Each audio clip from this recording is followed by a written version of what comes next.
Russia Ukraine যুদ্ধ কি আর থামবে না? পুতিনের শর্ত মানলেই কি রাজধানীর নিয়ন্ত্রণ হারাবে ইউক্রেন? রাশিয়া কি সত্যি যুদ্ধের ইতি টানতে চায়, নাকি এটা কেবলই পুতিনের নতুন সমর কৌশল? আন্তর্জাতিক অঙ্গনে রুশ ইউক্রেন যুদ্ধ নিয়ে নানা ধরনের গুঞ্জন শোনা যাচ্ছে। তবে রাশিয়ার প্রেসিডেন্ট ভ্লাদিমির পুতিন স্পষ্ট করেই জানিয়েছেন, যুদ্ধ বন্ধের একটাই পথ, ইউক্রেনকে ছাড়তে হবে রাশিয়ার কাছে হারানো তাদের ভূমি। কিন্তু পুতিনের এই শর্ত কি মানবেন ইউক্রেনের প্রেসিডেন্ট জেলেনস্কি, নাকি যুদ্ধের মাধ্যমেই পরাজয় বরণ করবে কিয়েভ? এই যুদ্ধের আসলে সমাধান কোথায়? প্রশ্নগুলোর উত্তর জানানোরই চেষ্টা করব এবারের ইনসাইড স্টোরিতে। আপনাদের সাথে আছি আমি সৃজন মাহমুদ।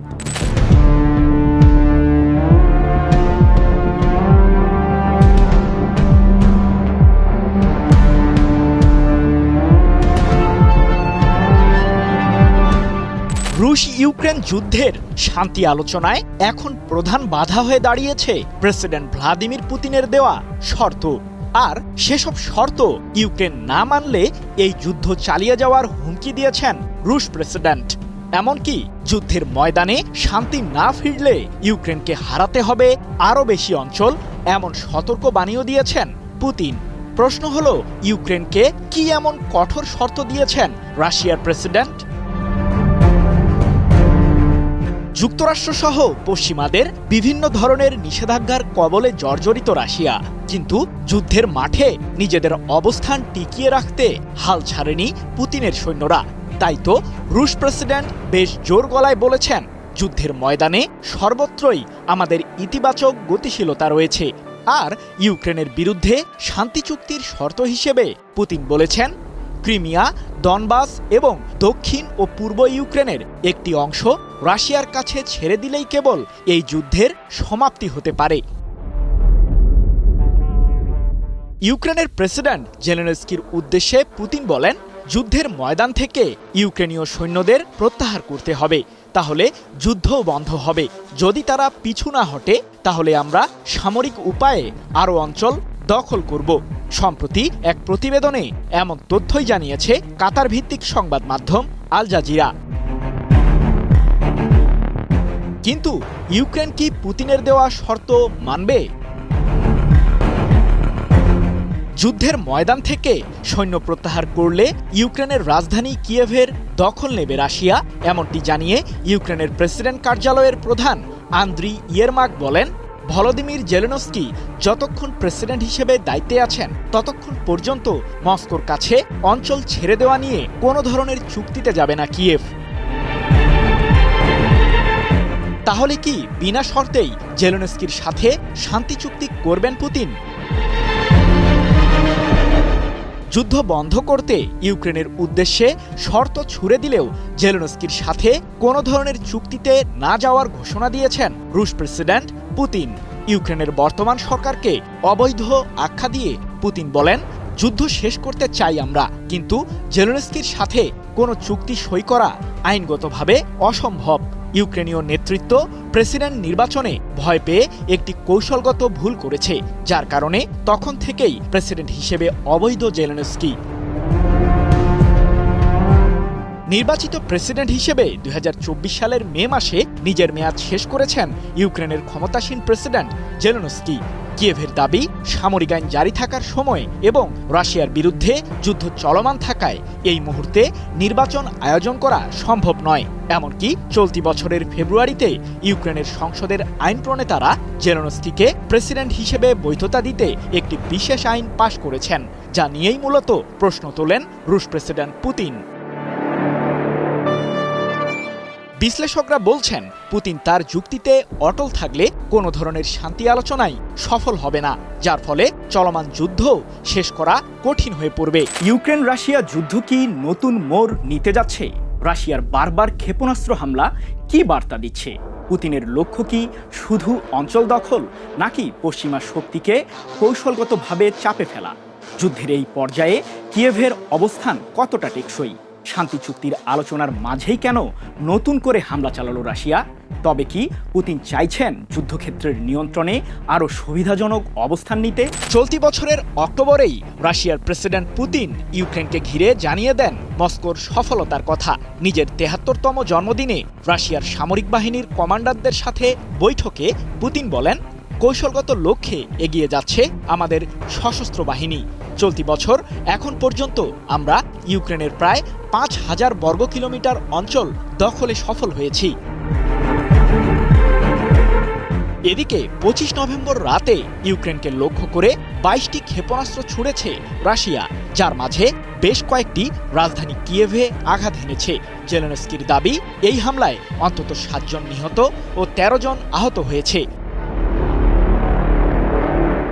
রাশিয়ার এমন হামলার মাঝেও ইউক্রেন ইস্যুতে শান্তির খোঁজে হন্যে হয়ে বেড়াচ্ছে যুক্তরাষ্ট্র। তাই তো সুইজারল্যান্ডের জেনেভা শহরে সম্প্রতি ইউক্রেনের প্রতিনিধি দলের সাথে বৈঠক করেন মার্কিন পররাষ্ট্রমন্ত্রী মার্কো রুবিও, যুক্তরাষ্ট্রের বিশেষ দূত স্টিভ উইটকফ ও মার্কিন আর্মি সেক্রেটারি ড্যানিয়েল ড্রিসকল। ওই বৈঠকে মার্কিন প্রতিনিধিরা ইউক্রেনের কাছে ২৮ দফার একটি শান্তি চুক্তির পরিকল্পনা তুলে ধরেন। রাশিয়ার বিরুদ্ধে ইউক্রেনের এই সম্ভাব্য শান্তি চুক্তির পরিকল্পনাটি পরবর্তীতে ১৯ দফায় নামিয়ে আনে মার্কিন ও ইউক্রেনের প্রতিনিধিরা, যেখান থেকে বাদ যায় যুদ্ধের সময় সংঘটিত কর্মকাণ্ড প্রসঙ্গে সাধারণ ক্ষমার বিষয়টি। সেই সাথে বাদ যায় ভবিষ্যতে ইউক্রেনের সেনাবাহিনীর আকার কমিয়ে আনার বিষয়টিও। চলমান আলোচনার মাঝেও ইউক্রেনে কেন বারবার আক্রমণ করছে রাশিয়া? এই প্রশ্নের উত্তর চলতি বছরের অক্টোবরেই দিয়েছিলেন রাশিয়ার প্রেসিডেন্ট পুতিন। সে সময় তিনি জানান, রাশিয়ার লক্ষ্য মূলত ইউক্রেনকে নিরস্ত্র করা এবং ডিনাজিফাইড করা। পুতিনকে আশ্বস্ত করে রাশিয়ার সশস্ত্র বাহিনীর প্রধান জেনারেল ভ্যালেরি গ্যারাসিমভ বলেন, ইউক্রেন দখলে এগিয়ে যাচ্ছে আমাদের সামরিক বাহিনী। পোক্রোভস্কে ব্যাপক লড়াই চলছে।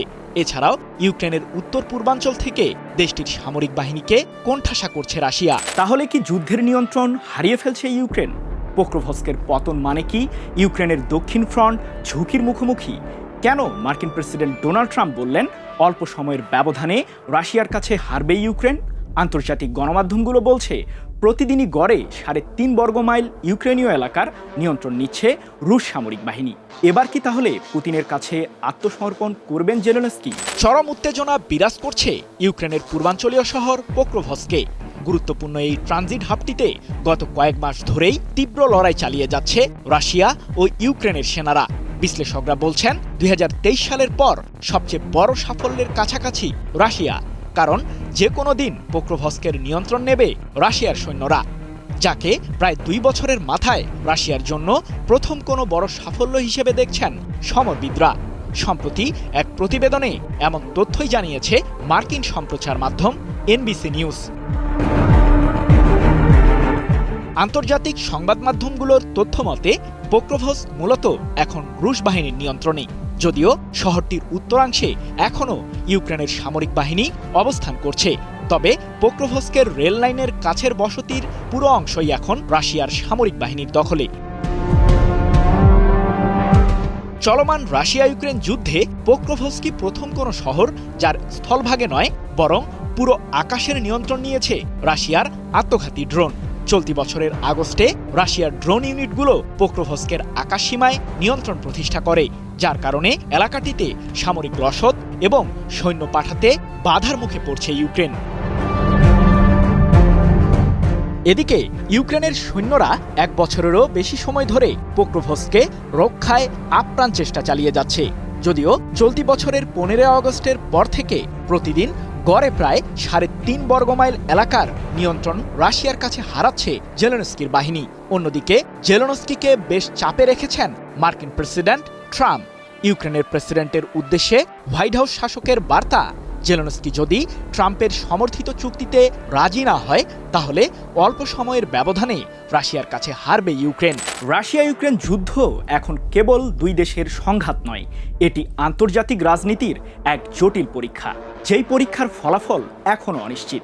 কারণ যুদ্ধের ময়দানে প্রতিদিনই নতুন নতুন পরিবর্তন আসছে।